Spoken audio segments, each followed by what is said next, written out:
Have you ever completely misread a situation? Made some wrong assumptions?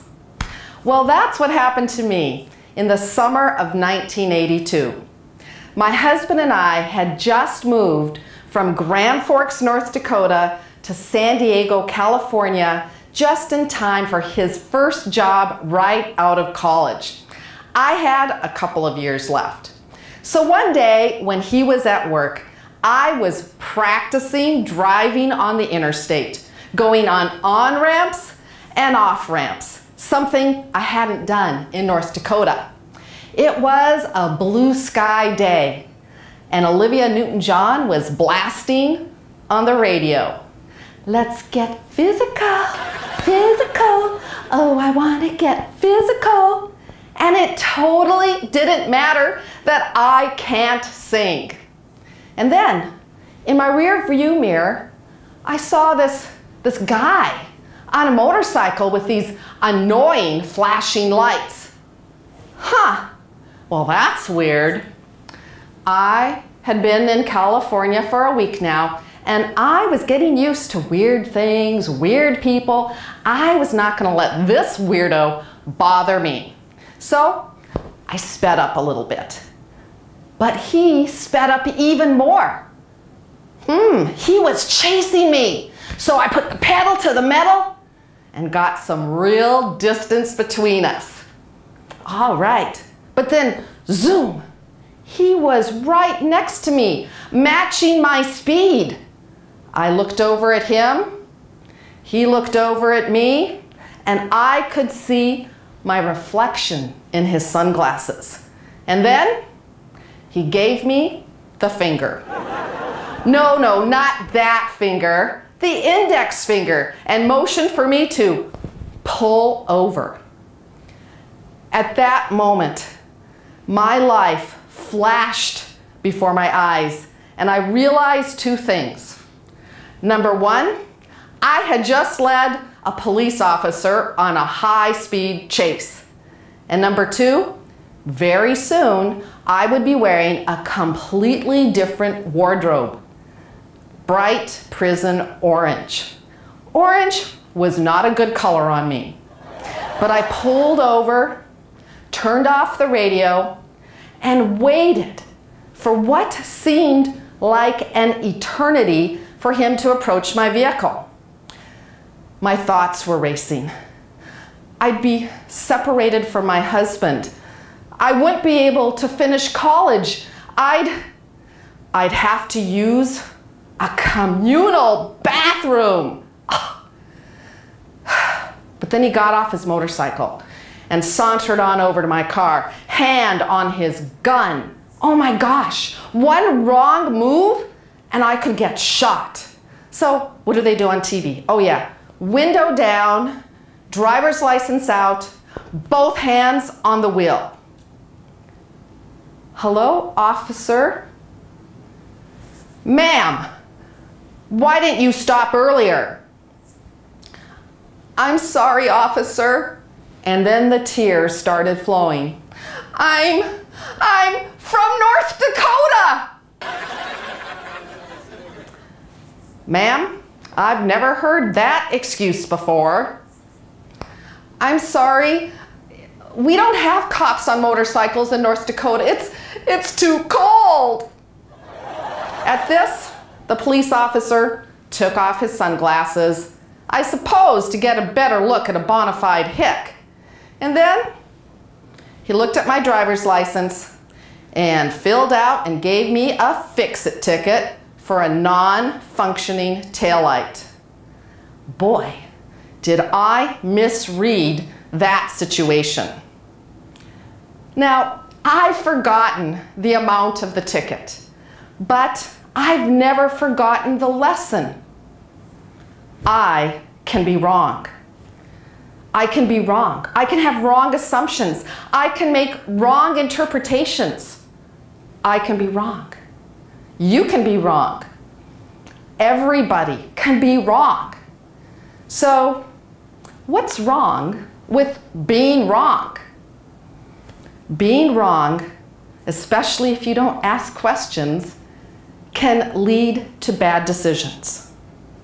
Being wrong can lead to disaster. A few years later, I was sitting at my desk as an engineer when I got a phone call from my husband. He had brought our car to the car dealership for some repairs and was sitting and watching TV. With a strained voice, he said, "The space shuttle just exploded."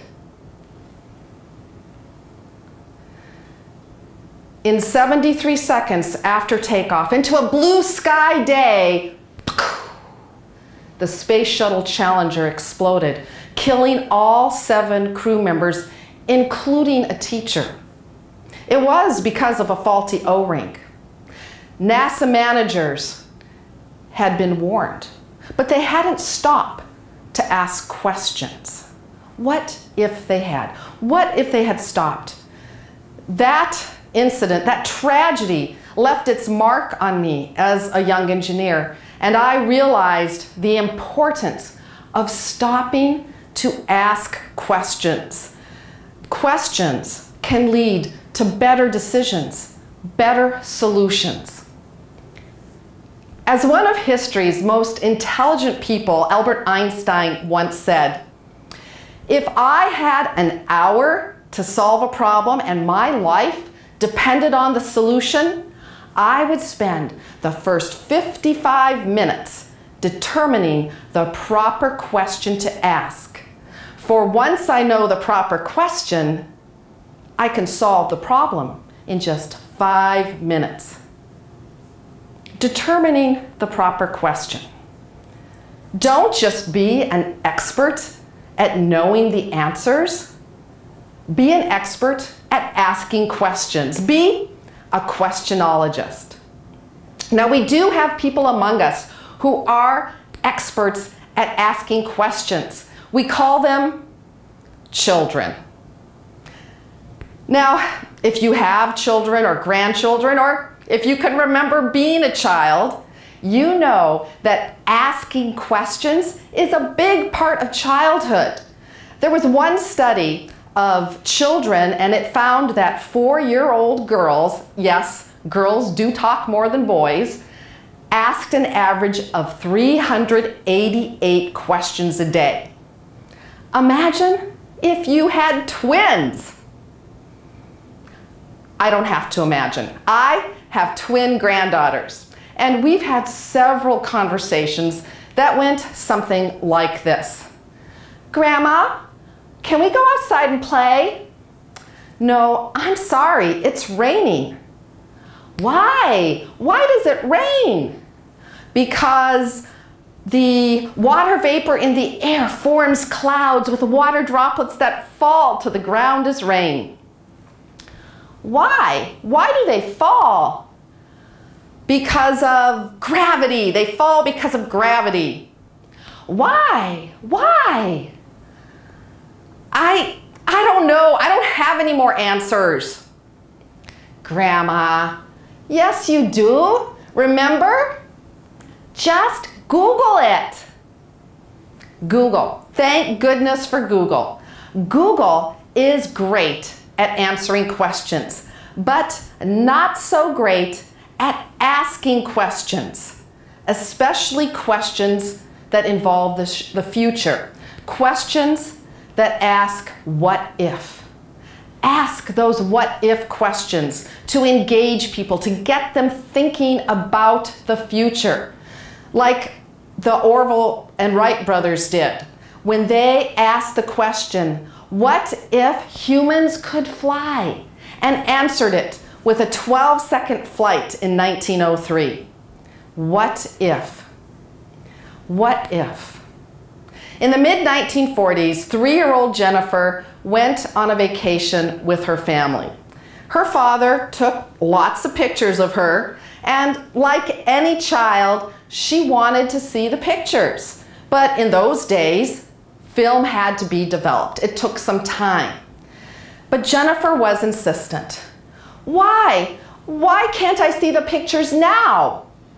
Her father, Edwin Land, considered that and thought, what if?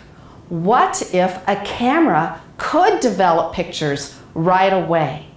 And thus was the beginnings of the Polaroid land camera with self-developing film.